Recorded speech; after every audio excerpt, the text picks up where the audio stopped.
madaling magbukas ng restaurant, lalo na pag may pera ka. Pero pag nagbukas ka ng restaurant at wala ka din namang alam, wag na lang. Kasi sinisigurado kasi matatalo ka. Parang gera lang yan. Bago pumasok sa gera, dapat may mga dala-dala ka. May baon kang mga armas.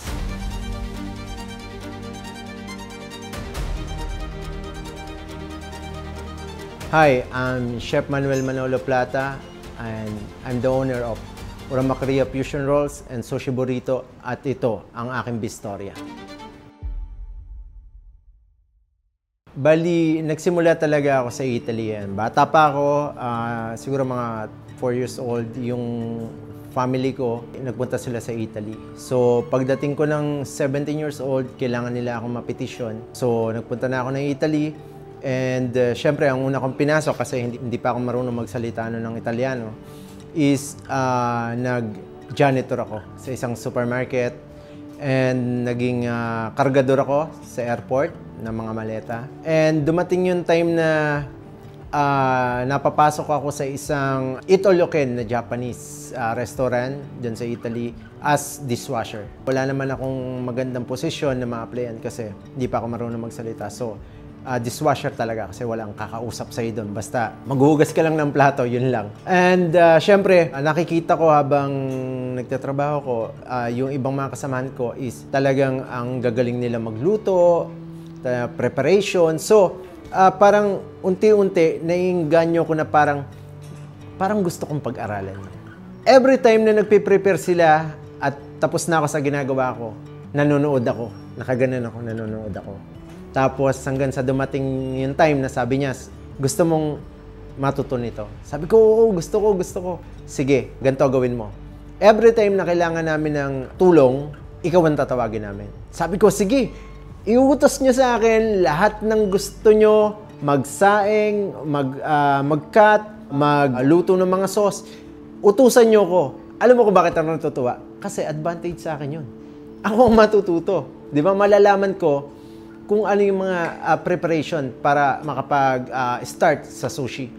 So yun, habang tumatagal, nakukuha ko na, then kinuha nila ako as helper.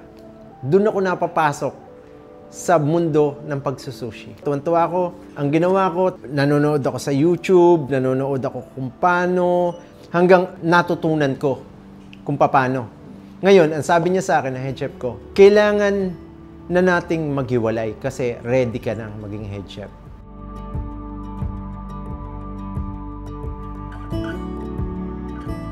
Sabi ko nga sa sarili ko, oo, hindi ako nakapag-aral. High school lang ako eh. Pero, naando naman yung determinasyon ko.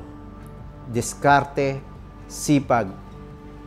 Yun lang ang chance ko para matutunan lahat ng yan. Lagyan mo lang ng puso talaga.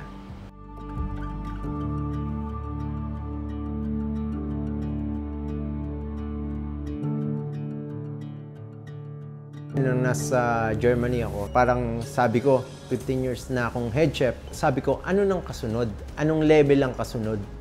'Di ba? Doon sa pagiging head chef mo, 15 taong ka na, yung kasunod na level nun, dapat may-ari ka na. Siyempre, naando na yung maiipon mo lahat ng menu, lahat ng sauce, may alam ka na sa pagko-costing, alam mo na ang sakit ng restaurant, alam mo na kung magpatakbo sa restaurant, alam mo na kung paano paikot-ikutin mula sa dishwasher hanggang sa head chef. Alam mo na yun lahat eh. Yun ang advantage mo para sa isang restaurant. Kung mawala ang dishwasher mo, pwede ka dun eh. Kaya kong saluhin yun. Kaya kong punuan. So, lakasan lang talaga ng loob.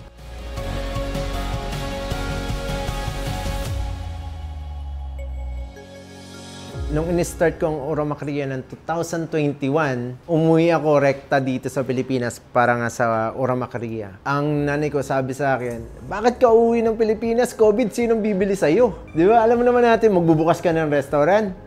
COVID? Paano makapagbukas? Sinong kakain? Di ba? So, awa ng Diyos is, pagbukas ko ng restaurant, sobrang daming platters. Order kami, araw-araw, talagang Hanggang sa umabot na, hindi, wag na tayo magpa-dine-in. Take away na lang kasi ang laki ng kita natin dito, sobra. Kasi nga, nagla-live ako and founder din ako ng isang community ng mga Pinoy Sushi Chef. Buong mundo siya. Ako yung pinaka-founder nila sa isang Facebook community.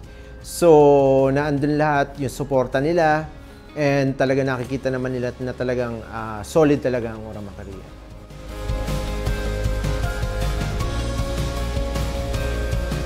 Ora Macaria, kasi ang tawag sa mga rolls is uramaki. Di ba dito sa atin, kapag pandesal, panederia. Di ba? Kapag tindahan ng kainan, karinderya. Di ba? So, sa amin is uramaki, tindahan kami ng mga fusion rolls. So, Ora Macaria, kami yung parang tigagawa.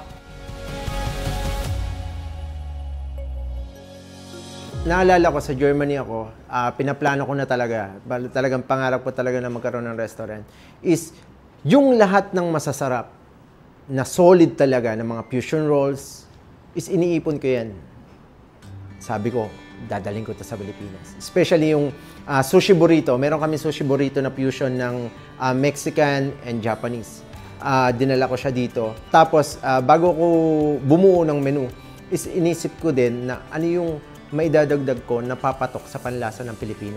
Kasi alam naman natin dito sa Pilipinas na, alam mo, mga tito-tita natin, nanay, tatay, lola-lola, na hindi sila ganun kagusto yung hilaw.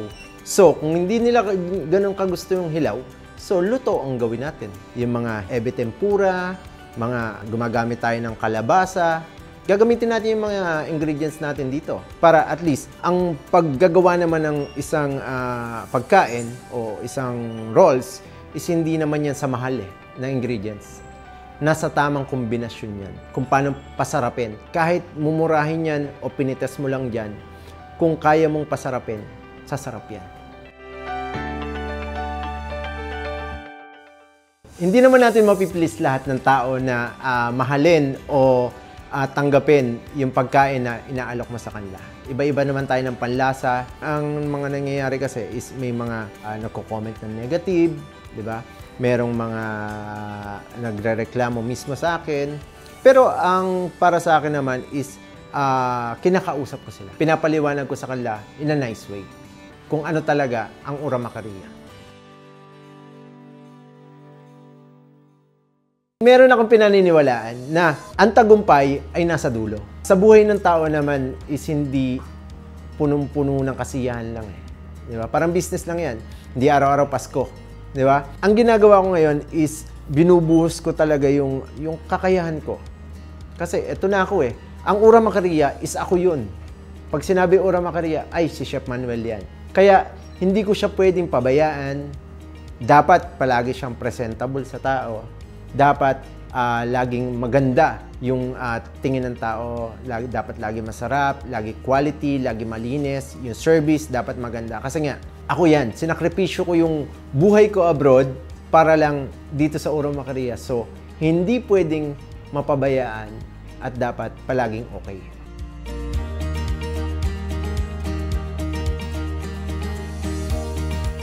Akala ko dati, kapag naging business owner ka na, may pera ka na. Parang anak mo ang restaurant. Kahit alam mo na medyo tumatagilid, hindi ka pa rin susuko eh. Ibabangon at ibabangon mo yan. Pero lahat yan nakasalalay sa'yo.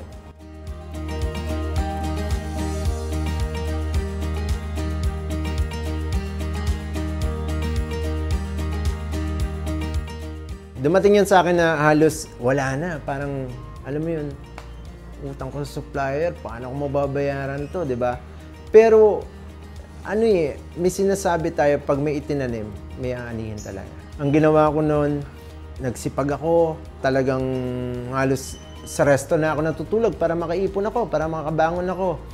Panay ang live ko, kinakausap ko ang customer kasi napaka-importante na ikaw mismo ang may-ari nakakausap sa mga customer mo. Hindi yung basta staff lang, kakain sila, alis sila. Kasi dapat ipadama mo sa mga customer mo na mahalaga sila. Unang kukunin mo, tiwala. Tiwala, puso. Kasi meron akong pinaniniwalaan na once na nakuha mo ang tiwala at puso ng customer mo. Kahit ilang restaurant ang magbukas sa harap ng bahay niyan, ikaw ang unang-unang pupuntahan niya. Kasi palagay ang loob niya kapag napunta sa'yo.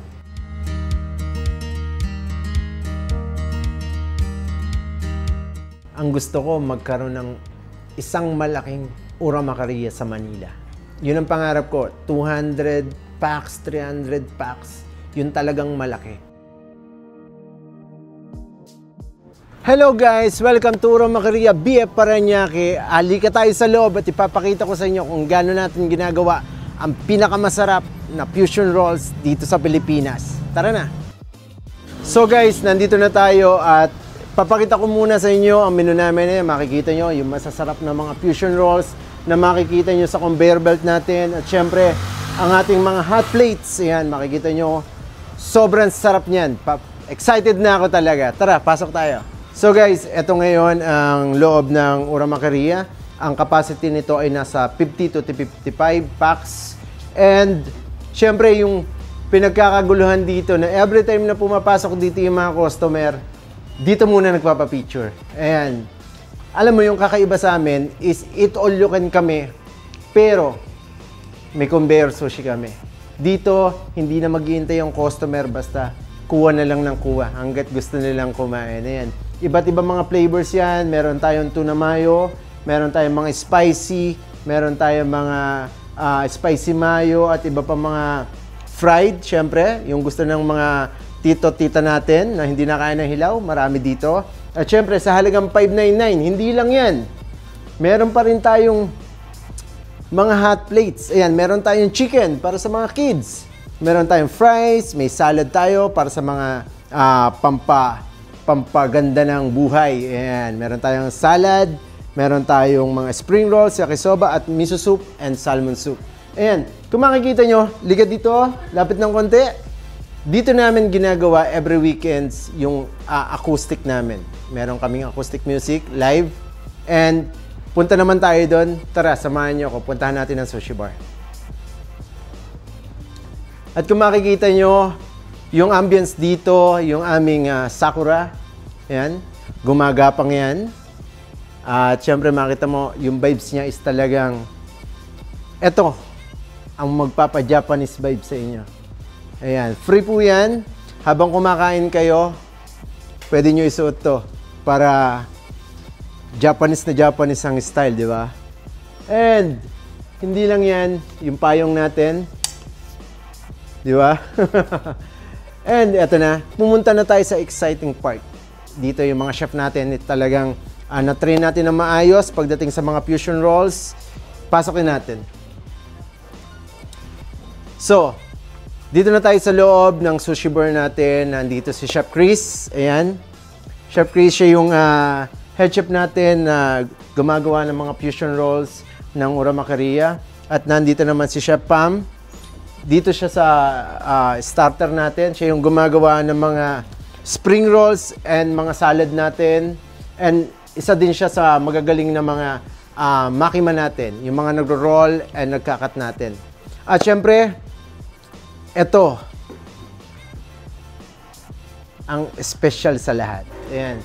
Ang salmon namin is talagang inaangkat namin yan. At yung mga quality yung ginagamit namin from Alaska, meron tayong from Chile, meron tayong Norwegian salmon na ginagamit. At syempre, ako bilang 15 years experience sa pagsusushi is marami na akong karanasan at alam ko na yung mga quality talaga at talagang maihahain natin na pang sashimi ng mga salmon and tuna. So, mamaya is ikakat natin yan. Okay? So, punta tayo naman tayo ng kusina. Tara.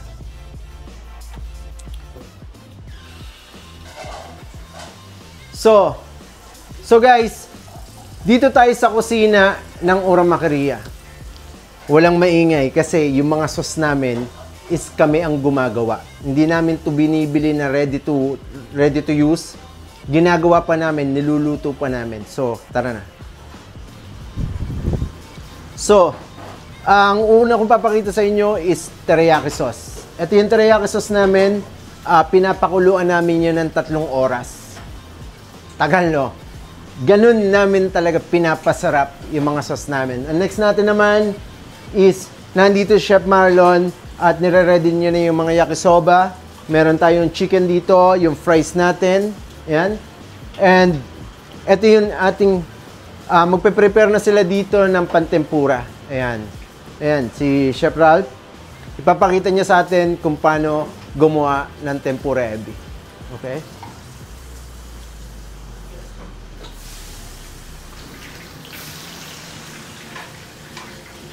So guys, dito sa Uramacaria, sinisigurado namin na malinis, fresh, at mainit-init pa ang mga kakainin nyo. Kaya naman, talagang solid na solid at masarap dito.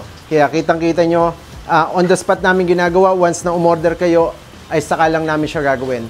Para masarap, malutong, at mainit-init pa. So guys, iniimbitahan ko kayo na subukan ng 599 Eat All You Can ng Uramacaria dito sa BF Parañaque. At hindi lang dito, may mga branches pa kami sa San Pedro Laguna, Bacoor City, Lipa City, Santa Maria Bulacan at sa Santa Rosa City.